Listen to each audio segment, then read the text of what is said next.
Beliau berkata data berkenaan menunjukkan betapa pentingnya industri buluh kepada pembangunan serta keperluan pada peringkat global.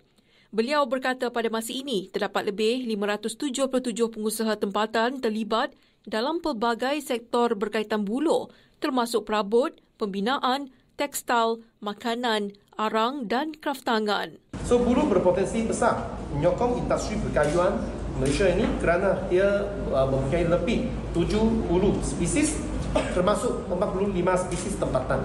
Dan keistimewaan buluh Malaysia terletak pada pertumbuhan pantas, kekuatan mekanikal dan daya tahannya. Beliau berkata penekanan utama kini diberikan kepada inovasi penghasilan produk buluh bernilai tinggi, pembangunan kemahiran serta penerapan teknologi moden dengan penglibatan menyeluruh semua pihak berkepentingan.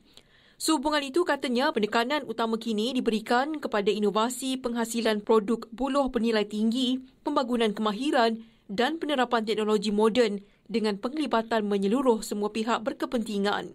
Terdahulu, Chan mewakili Menteri Perdagangan dan Komoditi Datuk Seri Johari Abdul Ghani pada majlis perasmian sambutan World Bamboo Day WBD Malaysia 2025 di model ladang buluh di Pusat Latihan Industri Perkayuan Terengganu TTITC di Kuala Berang, Terengganu.